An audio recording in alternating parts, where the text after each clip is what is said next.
Hey everybody, this is Death by D4, and welcome to my guide on how to play as the Twilight Cleric subclass in Dungeons & Dragons 5th edition. There's a lot to go over, so be sure to subscribe and let's dive right on in.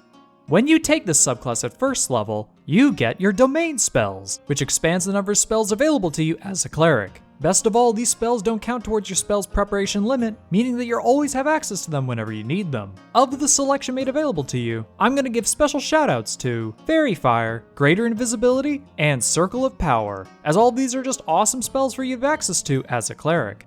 You also gain proficiency in martial weapons and heavy armor at first level, which are absolutely things that you should take advantage of as soon as possible. You also get Eyes of the Night at first level, which grants you 300 feet of dark vision. Also, as an action, you can share this dark vision for up to an hour once per long rest, selecting a number of creatures equal to your wisdom modifier within 10 feet of you.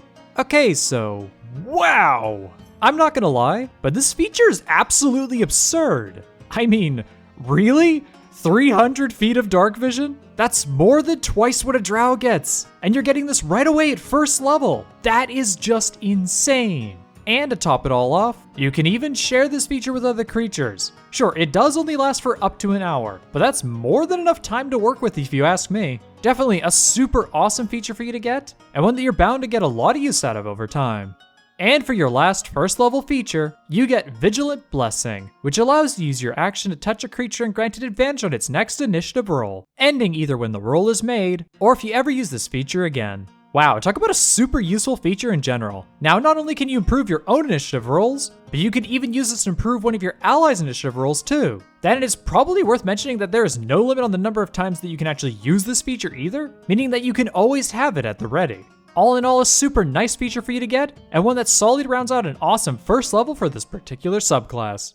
At second level, you get a new option for your Channel Divinity feature, being Twilight Sanctuary, which allows you to use your action to create a 30-foot radius sphere of dim light centered around yourself, ending either after 1 minute, if you ever die, or if you're ever incapacitated. Anytime a creature ends its turn within the Twilight Sphere, you can choose to either grant it temporary hit points equal to 1d6 plus your cleric's level, or end any effect upon it that's either charming or frightening it. Okay, so though this may not sound like much of a crazy feature overall, it actually kind of is. After all, being able to constantly refresh yourself or your allies with temporary hit points shouldn't be understated, as that could really boost up your party's survivability over the course of a battle. Not only that, but it's probably worth mentioning that this feature does not require your concentration, doesn't require your reaction, has no limit on the number of creatures that you can use it on, has a huge 30-foot radius area of effect, only affects creatures of your choosing, and even comes back after a short rest. I mean, seriously, just wow! What an absolutely incredible feature for you to get, and one that I'd highly recommend making regular use out of over time. At 6th level, you get Steps of the Night, which, assuming that you're surrounded by dim light or darkness, allows you to use your bonus action to gain a flying speed equal to your walking speed for up to 1 minute. You can use this feature a number of times equal to your proficiency bonus, recharging after a long rest. Again, just wow! Do I even have to explain why this feature is so good? Not only does it grant you the ability to fly, but it lasts for up to a minute and can be used multiple times a day. That is just absurd. Sure, it does come with the caveat of requiring you to be surrounded by dim light or darkness in order to activate it, but that technically only applies to when you actually activate it, meaning that you can then just fly around freely once you have. Definitely a super solid feature for you to get, and one that you'll likely be very glad that you have for later on. At 8th level, you get Divine Strike, which allows you to deal an additional 1d8 radiant damage once per turn whenever you hit a creature with a weapon attack, dealing 2d8 radiant damage instead once you reach 14th level. Definitely a super nice feature for you to get, though arguably not all that incredible considering you already have access to a pretty decent array of cantrips. However, should you prefer to use weapons for yourself, then this will really help bolster up the power of your attacks quite considerably. All in all, a pretty nice feature for you to get, though not necessarily one that you'll really need depending on your character. And finally, at 17th level, you get Twilight Shroud, which improves your Twilight Sanctuary feature by granting you and your allies with it at half cover.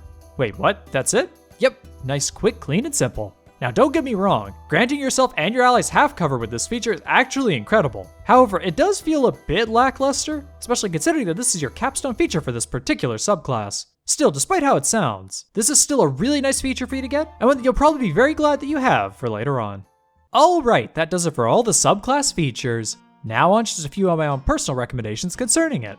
It should go without saying, but the vast majority of the subclass's features focus entirely around supporting your allies in and out of combat. Not only that, but one of the best supportive features provided to you by the subclass is your Twilight Sanctuary, meaning that you should always try and utilize it to the best of your ability whenever you can during combat.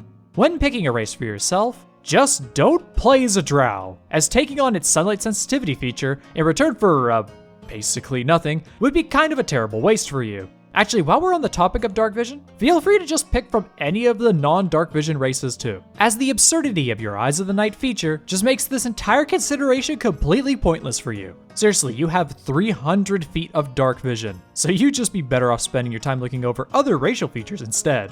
Now, as for feats, since you'll be wanting to stay in the dark whenever possible, I just highly recommend taking Skulker, as that will allow you to then hide yourself better while in the dark, while also negating any vision penalties that you'd otherwise receive for doing so. Oh, and if you're interested in getting the most out of your Vigilant Blessing feature as much as possible, then you might want to consider taking Alert as well, as that +5 bonus to your initiative rolls will make it even easier for you to go first during combat. Finally, let's talk about spells. Now, out of all the spells that you should consider taking, just try and avoid taking any spells that focus on giving you or your allies temporary hit points, as that would otherwise compete with your Twilight Sanctuary feature, as temporary hit points cannot be stacked. However, if bolstering and protecting your allies is still something that interests you, then consider taking Shield of Faith, Aid, and Aura Vitality, as all of these spells coupled together with your Twilight Sanctuary feature will just make it very difficult for your enemies to ever break you down during combat. And that's it. If you liked the video, then be sure to subscribe and let me know what you think down in the comments below. And if you'd like to have the chance to play D&D with me, then feel free to join my Discord server, and consider supporting me over on Patreon. Thank you all so much for watching. I'll see all of you in the next video.